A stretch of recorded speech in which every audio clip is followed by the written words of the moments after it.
Hello दोस्तों, स्वागत है हमारे नए वीडियो में। इस मूवी की शुरुआत में हम लोग एक लड़की को देखते हैं जिसका नाम रिचल है। इस वक्त इंग्लैंड और जर्मनी के बीच में वार चल रहा था जिसमें इंग्लैंड की जीत हो चुकी थी। इसलिए रिचल अपने हस्बैंड से मिलने के लिए जर्मनी जा रही थी। उसका हस्बैंड इंग्लैंड की तरफ से जर्मनी में एक अच्छे पोस्ट पर था। जर्मनी में रहने के लिए इन लोगों को एक बड़ा अपार्टमेंट दिया जाता है और वो अपार्टमेंट एक बड़े आदमी का था। लेकिन अभी कुछ दिनों के लिए वो आदमी इसी अपार्टमेंट में रहता है।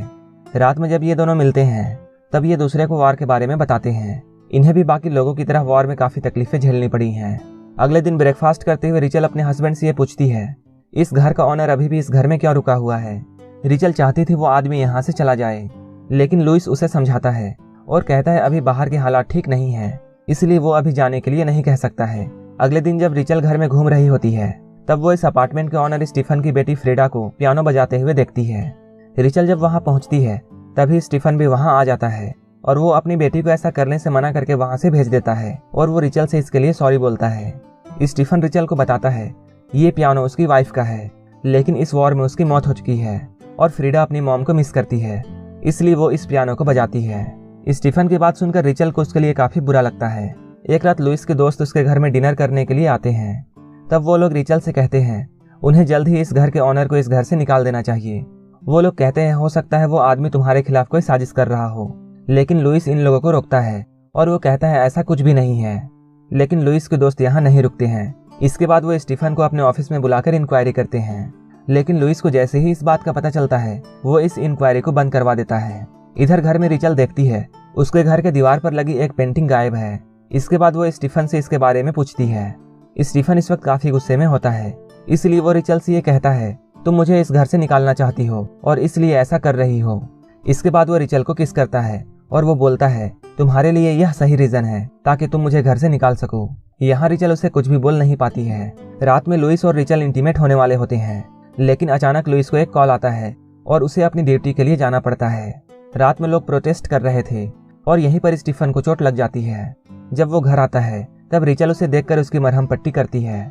ऐसा करते हुए ये दोनों एक दूसरे के काफी करीब आ जाते हैं और इसके बाद इंटीमेट होने लगते हैं। लेकिन तभी लुइस आ जाता है और ये लोग जल्दी से एक दूसरे से अलग होते हैं। इसके बाद रात में रिचल लुइस से अपने बेटे के बारे में बात करती है। जिस दिन उसके बेटे की मौत हुई थी उस दिन लुइस उसके पास नहीं था और उसे शहर से बाहर जाना पड़ा था। रिचल उससे कहती है तुम्हें उस वक्त अपने बेटे के पास रहना चाहिए था। लुइस रिचल को काफी समझाने की कोशिश करता है, लेकिन रिचल कोई भी बात समझने को तैयार नहीं थी। एक दिन जब घर में कोई नहीं होता है तब रिचल और स्टीफन एक दूसरे के पास आते हैं और ये दोनों इंटीमेट हो जाते हैं। रिचल अब काफी खुश रहने लगी थी। स्टीफन भी रिचल को हैप्पी देखकर ये कहता है अगर वो चाहे तो हमेशा उसके साथ रह सकती है। वो कुछ दिनों के बाद यहाँ से जाने वाला है, अगर वो चाहे तो उसके साथ आ सकती है। इसके बाद रिचल अपने फ्रेंड से मिलती है। रिचल अपने दोस्त से ये कहती है कि वो अपने हस्बैंड को ये कहे कि वो स्टीफन का डॉक्यूमेंट्स वापस कर दे, क्योंकि उन लोगों को स्टीफन पर शक था और इसलिए उन लोगों ने स्टीफन का डॉक्यूमेंट्स ले रखा था। रिचल की फ्रेंड ये सुनकर समझ जाती है कि रिचल और स्टीफन का अफेयर चल रहा है। रात में जब लुइस घर आता है तब वो रिचल को ये बताता है वो लोग कुछ दिनों के लिए इंग्लैंड जाने वाले हैं। स्टीफन भी इनकी बातों को सुन रहा था। इसके बाद जब ये दोनों अकेले होते हैं तब स्टीफन रिचल को ये बोलता है उन्हें लुइस को सब कुछ सच बता देना चाहिए। अगली रात एक पार्टी में लुइस और रिचल एक साथ जाते हैं। उस पार्टी में लुइस का दोस्त उससे पूछता है उसने स्टीफन के डॉक्यूमेंट्स के लिए अपनी वाइफ को सिफारिश के लिए क्यों भेजा था। जब लुइस अपने फ्रेंड के इन बातों को सुनता है तब उसे रिचल पर शक होता है। डांस करते हुए लुइस रिचल से इन बातों को पूछता है। रिचल यहाँ इमोशनल होकर उसे सॉरी बोलती है और वो कहती है उसके बेटे के मौत के बाद जब लुइस ने उसे अकेला छोड़ा था तब से सब कुछ बदल गया था।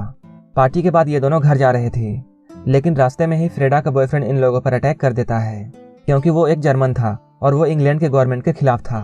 इन लोगों के शेड्यूल के बारे में उसने फ्रेडा से जानकारी ली थी। इस अटैक में लुइस की जान बच जाती है। इसके बाद वो फ्रेडा के बॉयफ्रेंड का पीछा करने लगता है।